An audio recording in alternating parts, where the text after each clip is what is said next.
వైశాలితో పాటు గదిలోకి నడిచాడు శివనాథ్. కూర్చోండి అంది వైశాలి మంచం పక్కన ఉన్న కుర్చీ చూపిస్తూ. మీరేమీ అనుకోనంటే ముందుగా నేను 2 విషయాలు చెప్పాలి అన్నాడు. చెప్పాలనుకున్నవి దాయకుండా బయట పెట్టాలనే కదా మనకి ఈ అవకాశం ఇచ్చింది అని వైశాలి మనసులో అనుకుంది. పైకి మాత్రం చెప్పండి అంది. ఎలా మొదలు పెట్టాలా అన్నట్లు గదిని పరీక్షగా చూడటంలో కొన్ని క్షణాలు గడిపాడు శివనాథ్. గదిలో సాధారణ మధ్యతరగతి వాతావరణం అతనికి నచ్చింది. మనసులో ఉన్నది సూటిగా చెప్పవచ్చు అన్న ధైర్యం కలిగింది. పెళ్లి చూపుల్లో ఏకాంతంగా అతను చెప్పబోయే మొదటి విషయం ఏమిటా అన్న కుతూహలం సహజంగానే వైశాలిలో కలిగింది. ఫోటోలో శివనాథ్ని చూసినప్పుడు ఎక్కడో తారసపడ్డ వ్యక్తి అన్న భావన కలిగింది వైశాలికి. కొన్ని నిమిషాల కిందట ముఖాముఖి చూసినప్పుడు ఆ తారసపడటం ఎలా జరిగిందో ఆమెకి చప్పున స్ఫురించింది. వైశాలి ఒక స్కూల్లో టీచర్గా పనిచేస్తోంది.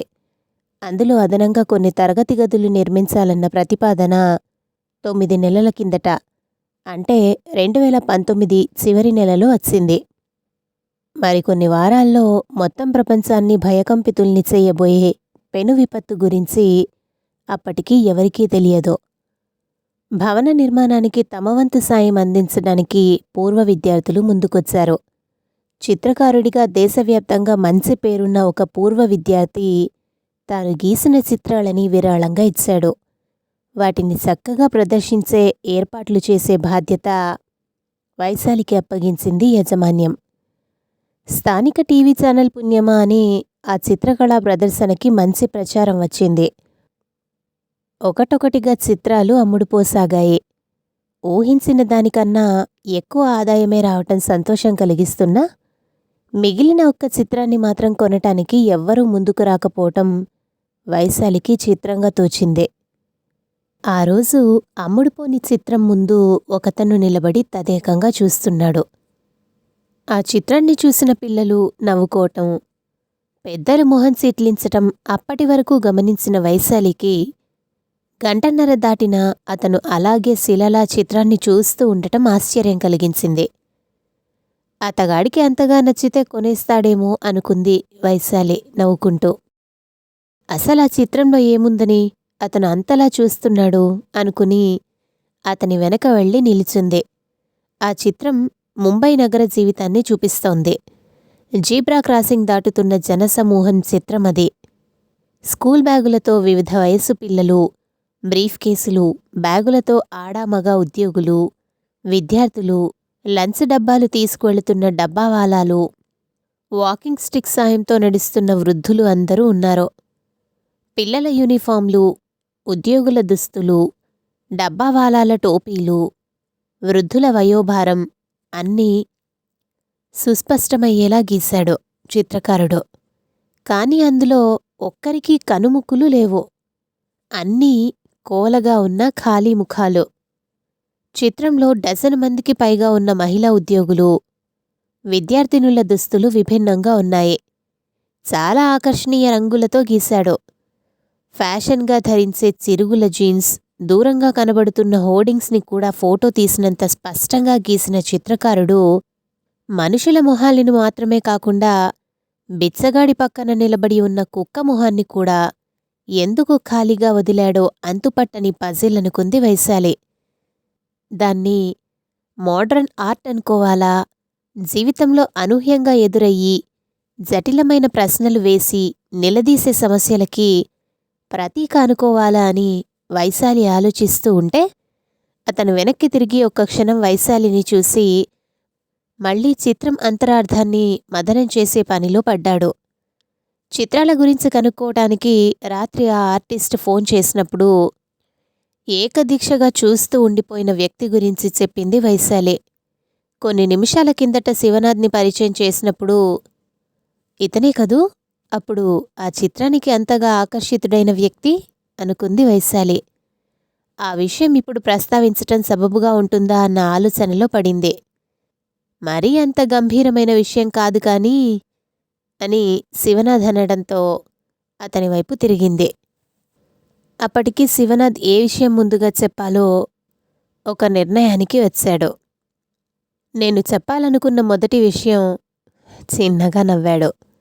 అది విన్నాక ఆలు లేదు చూలు లేదు, కొడుకు పేరు సోమలింగం అన్న సామెత చాలా దూరదృష్టితో రూపకల్పన చేశారనుకుని హాయిగా నవ్వుకోండి, పర్వాలేదు. ఈ అబ్బాయికి కాసింత స్క్రూ లూజ్ అనుకున్నా నాకేం అభ్యంతరం లేదు. కానీ అర్థం చేసుకునే ప్రయత్నం చేయండి. రాజశేఖరం మాస్టారు నాకు చేసిన సాయం అంతా ఇంత కాదు. నేను ఇంజనీర్ని అయ్యానన్నా, ఈ స్థాయికి రాగలిగానన్నా అంతా ఆయన చలవే. నేనేం చేసినా ఆ రుణాన్ని తీర్చుకోలేను. ఆయన పేరు గుర్తుకొచ్చేలా, నిత్యం స్మరించేలా మొదటి సంతానానికి ఆయన పేరు పెట్టుకోవాలనుకున్నాను. అంతవరకు చెప్పాక ఆ మాటలు ఇంకా పొడిగిస్తే సభ్యత కాదేమో అన్న శంకతో దృష్టి మరల్చి తలదించుకున్నాడు శివనాథ్.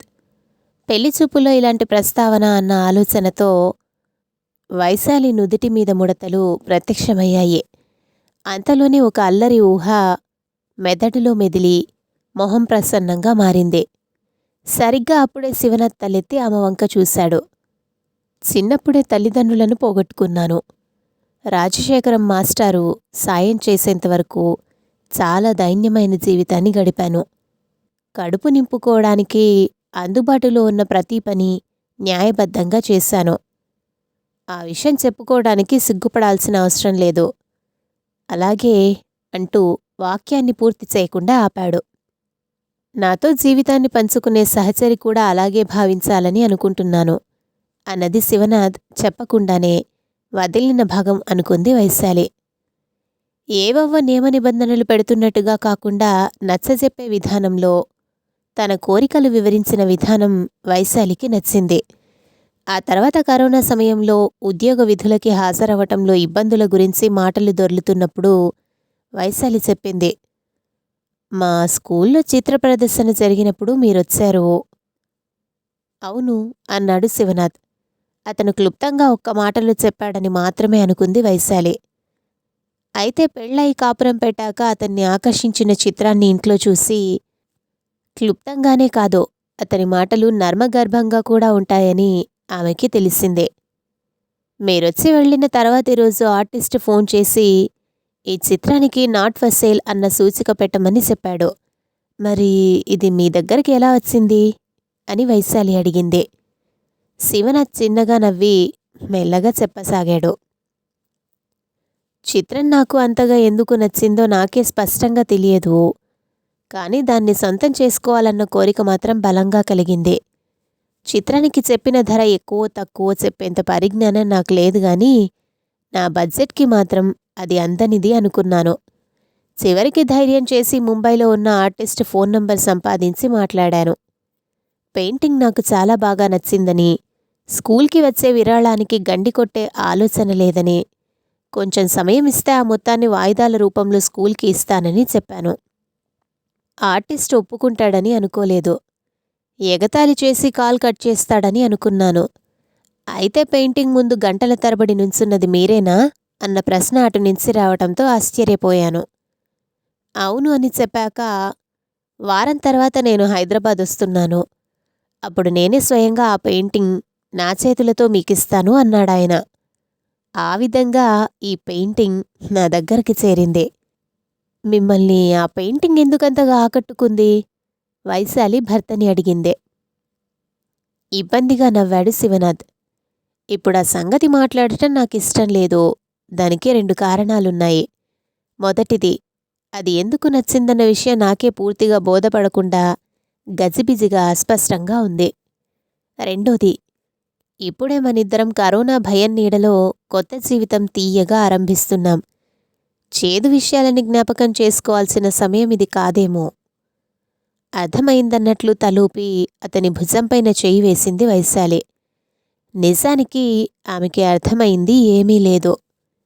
శివనాథ్ ప్రతి ఉదయం ఆ చిత్రం ముందు నిలబడి చూస్తూ కాఫీ తాగటం గమనించినప్పుడు ఈయనగారికి ఆ చిత్రంలో ప్రతిరోజు ఏం అర్థం పరమార్థం స్ఫురిస్తున్నాయో అనుకుని నవ్వుకునేది వైశాలి. దేశంలో క్రమంగా కరోనా కేసులు తగ్గుముఖం పట్టాయి.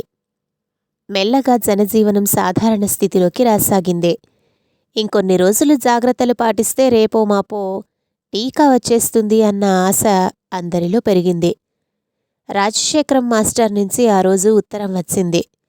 భార్యకి చూపిస్తూ, వైశాలి, నాకు చాలా ఆనందంగా ఉంది. నిజానికి పెళ్ళైన వెంటనే వెళ్ళి ఆయన ఆశీస్సులు తీసుకుందామనుకున్నాను. అప్పుడు ప్రయాణాలు మంచిది కాదని మాస్టారు వద్దన్నారు. ఇప్పుడు పరిస్థితి దాదాపు సాధారణ స్థితికి వచ్చింది కదా. వచ్చే నెల రైళ్లు తిరిగి పట్టాలు ఎక్కాక రమ్మని అన్నారు సంబరంగా అన్నాడు. మా స్కూల్లో కూడా పెద్ద తరగతులకి క్లాసులు మొదలవుతున్నాయని అంటున్నారు అంది వైశాలి. అలాగా, అంటే నీకు సెలవులు దొరకదా? అనుమానంగా అడిగాడు శివనాథ్. సెలవు దొరకదన్నది నిజమే కాని అసలు సెలవక్కర్లేదు. ఆయన ఉండేది అనంతపూర్ దగ్గరే కదా. శనివారం రాత్రి రైల్లో వెళ్ళి ఆయన్ని కలిసి తిరిగి రాత్రికి బయలుదేరి సోమవారం పొద్దున కల్లా హైదరాబాద్లో ఉంటాం. ఇక సమస్య ఏముంది అంది వైశాలి. హమ్మయ్య అనుకున్నాడు శివనాథ్ సంబరంగా. అప్పుడడిగితే కొత్తగా పెళ్ళైన రోజులని ఏమీ చెప్పలేదు. ఇప్పుడు పరిస్థితులు కూడా మెరుగవుతున్నాయి కదా, ఇప్పుడు చెప్పచ్చు కదా. అతని ఆనందాన్ని అవకాశంగా తీసుకుని వైశాలి ఆ చిత్రం గురించి అడిగింది. చెబుతాను అని శివనాథ్ అంటూ ఉంటే వైశాలి అడ్డుపడింది. ముందు నాదో సందేహం తీర్చండి. పెళ్లి చూపులో మొదటి సంతానానికి ఆయన పేరు పెడదామని అన్నారు కదా. ఒకవేళ ఆ రోజు కలిగిన చిలిపి ఊహ మళ్లీ పలకరించటంతో వైశాలి వదనం చిరునవ్వుతో మెరిసింది. దాన్ని అర్థం చేసుకున్న శివనాథ్, ముందుగా అమ్మాయి పుడితే పేరేం పెడతారని కదా నీ సందేహం? రాజశ్రీ అనో లేదంటే రాజా అన్న శబ్దం వచ్చేలా నీకు నచ్చిన పేరు సూచించాలని అడిగేవాణ్ణి అన్నాడు. ఆ వివరణ వైశాలికి నచ్చింది. రాజశేఖరం మాస్టారు చేసిన సాయం గురించి ఆ తర్వాత శివనాథ్ చెప్పాడు. నేను 7వ తరగతి చదువుతున్నప్పుడు బైక్ మీద వెళుతున్న తల్లిదండ్రుల్ని లారీ ఢీకొని మరణించారు. మా నాన్న చిన్న ప్రైవేటు ఉద్యోగం చేసేవాడు. ఆయన మరణం తర్వాత యాజమాన్యం నుంచి కొద్ది మొత్తం నాకు అందింది. ఈ డబ్బుతో నిన్ను పోషించటమే కష్టం, ఇక చదువు కూడా చెప్పించాలా, నా వల్ల కాదు అన్నాడు వేరే ఊరిలో ఉన్న మా మేనమామ. మా ఊర్లో బడే లేదు అన్నాడు పెద్దనాన్న. పెద్దనాన్న మేనమామల తగవుల గుంజాటనలో డబ్బు మాయమైంది. మంచి విద్యార్థి చదువు ఆగకూడదని రాజశేఖరం మాస్టారు స్కూల్ ఫీజు కట్టారు. నేను న్యూస్ పేపర్లు, పాల ప్యాకెట్లు వేయటం మొదలుపెట్టాను. దొరికిన పని చేస్తూ 2.5 ఏళ్లు చాలా అవస్థలు పడ్డాను. 10వ తరగతిలో మంచి మార్కులొస్తే కొన్ని ఇంటర్ కళాశాలలు హాస్టల్ వసతితో పాటు ఎంసెట్ శిక్షణ కూడా ఉచితంగా ఇస్తాయి, గుర్తుంచుకో అని రాజశేఖరం మాస్టారు చెప్పిన మాటలు మనసులో పెట్టుకుని ఆ లక్ష్యాన్ని సాధించాను. అలాగే సవాళ్లని ఎదుర్కొంటూ ఎంసెట్ పరీక్ష కూడా బాగా రాశాను. అయితే ప్రశ్నపత్రం లీక్ అయిందని పరీక్ష 2వసారి పెట్టారు. మొదటి పరీక్ష రాయగానే హాస్టల్ ఖాళీ చేయాల్సి వచ్చింది. నిలువ నీడలేని నాకు రాజశేఖరం మాస్టారు ఆశ్రయమిచ్చారు. 2వసారి ఎంసెట్ పరీక్ష ఎలా రాస్తాను అన్న దానికన్నా అసలు పరీక్షకి సమయానికి హాజరు కాగలనా లేదా అన్న ప్రశ్న భూతంలాగా నన్ను భయపెట్టే పరిస్థితి ఎదురైంది. శివనాథ్ తదేకంగా చెప్పాడు. ఏమైంది? కుతూహలంగా అడిగింది వైశాలి. నేను పరీక్ష రాయాల్సిన కళాశాల చాలా దూరంగా పొలిమేరల్లో ఉంది. ఒక్క నిమిషం ఆలస్యమైనా లోపలికి వెళ్ళనివ్వరు. కాబట్టి ఉదయాన్నే బయలుదేరి వెళ్ళాలని అనుకున్నాను. బస్టాప్లో అటువైపు వెళ్లే బస్సు గురించి ఒక వ్యక్తిని అడిగితే తప్పుగా చెప్పాడు. బహుశా ఆయన సరిగ్గా వినలేదేమో. ఆ సంగతి 15 గంట బస్సు ప్రయాణం తర్వాత తెలిసింది నాకు. ఇంకో బస్సు ఎక్కి 1 గంట తర్వాత సరైన స్టాప్లోనే దిగాను. అక్కడి నుంచి కాలేజీ కిలోమీటర్ దూరమని చెప్పారు.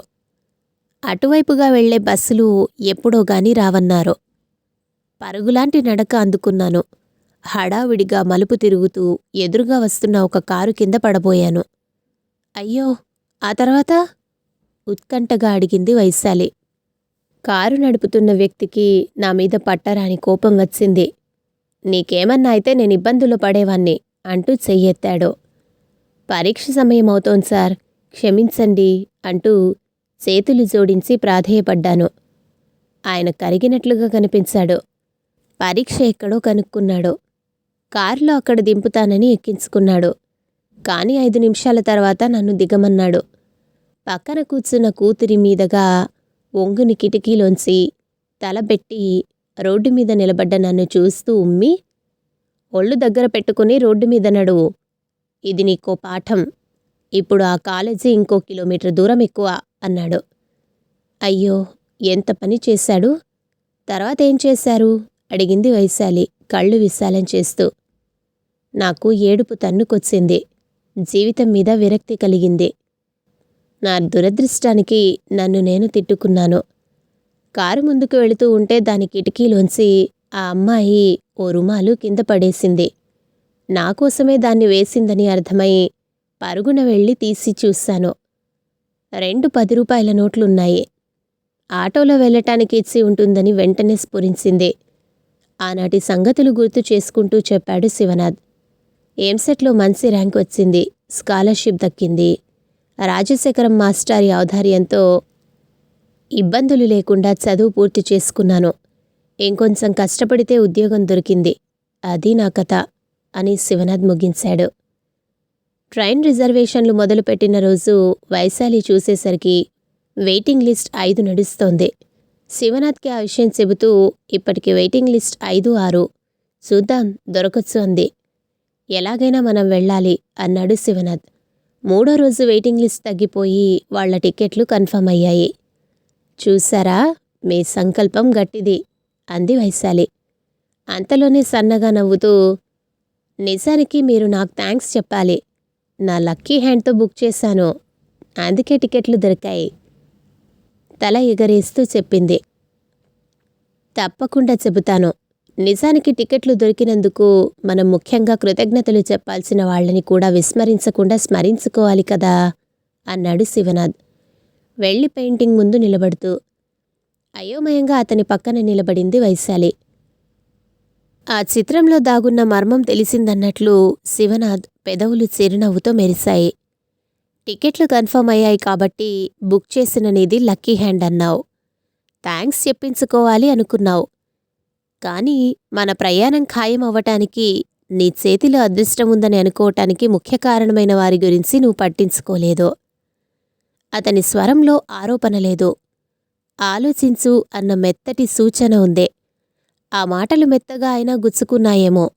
ఎవరండి ఆ మహానుభావులు వ్యంగ్యంగా అడిగింది వైశాలి. ముందుగా కొనుక్కుని ఆ తర్వాత టికెట్లు రద్దు చేసుకున్న వారి వల్ల మన ప్రయాణం ఖాయమైంది. వాళ్ళెవరో మనకి తెలియదు. నిజానికి వాళ్లకి కదా థ్యాంక్స్ చెప్పాలి. వాళ్ళు ఈ బ్రీఫ్ కేస్ పట్టుకున్న వ్యక్తిలా ఉండొచ్చు. చేతిలో వాకింగ్ స్టిక్ ఉన్న నిఠారుగా నడుస్తున్న ఈవిడలాంటి వాళ్లు కావచ్చు. వీళ్ల పోలికలు కనపడవు. అలాగే టికెట్ వద్దనుకున్న వాళ్లు కూడా ఎలా ఉంటారో మనకి తెలియదు. వైశాలి అప్రయత్నంగానే తలూపింది. శివనాథ్ని ఆ పెయింటింగ్ అంతగా ఆకర్షించటానికి కారణం లీలగా తెలిసినట్లయింది. అసలే హడావుడి పడుతున్న నన్ను తన తండ్రి ఇంకా ఇబ్బంది పెట్టాడని, జాలిపడ్డ ఆ అమ్మాయిని నేను సరిగ్గా చూడనే లేదు. ఆమె ఎలా ఉంటుందో నాకు తెలీదు. వయసు 9, 10, 12 అనేది కూడా తెలీదు. తెలిసిందేంటంటే సాయం చేయాలన్న గొప్ప మనసు ఆ అమ్మాయికి ఉందని మాత్రమే. ఈ నీలం డ్రెస్ చూస్తుంటే ఆ రోజు ఆ అమ్మాయి డ్రెస్ గుర్తుకొస్తోంది. ఆమె సాయం లేకుంటే పరీక్ష రాసేవాణ్ణే కాదు. తర్వాత నా జీవితం ఏమయ్యేదో అనుకుంటూ కృతజ్ఞతలు చెప్పుకుంటాను. వంగి నడుస్తున్న ఈయని చూస్తే పెద్దనాన్న గుర్తొస్తాడు. చదువు చెప్పించకపోయినా నా తమ్ముడి కొడుకు నా దగ్గరే ఉండాలని పెద్దనాన్న పంతం పట్టి ఉంటే ఎన్ని కష్టాల్లో ఉండేవాణ్ణో అని తలుచుకుంటే ఉద్యోగంలో ఎదుర్కొంటున్న సమస్యలు దూదిపింజల్లా ఎగిరిపోతాయి. ఒక్కోసారి ఒక్కో విషయంలో ఒక్కో వ్యక్తి గుర్తొస్తారు. గొంతుకి ఏదో అడ్డొచ్చినట్లు శివనాథ్ మాటలు ఆగాయి. అవును, నిజమే కదా అనుకుంది వైశాలి. వైశాలి 10th పరీక్షకి వెళుతున్నప్పుడు హాల్ టికెట్ పడిపోయింది. చూసుకోకుండా వెళ్ళిపోతూ ఉంటే పరుగున వచ్చి ఒక చిన్నపిల్లాడు ఇచ్చాడు. శివనాథ్ భుజంపైన చెయ్యి వేసి పక్కన నిలబడి పెయింటింగ్లో ఆ పిల్లాన్ని గుర్తుపట్టే ప్రయత్నం చేసింది వైశాలి. కథ సమాప్తం.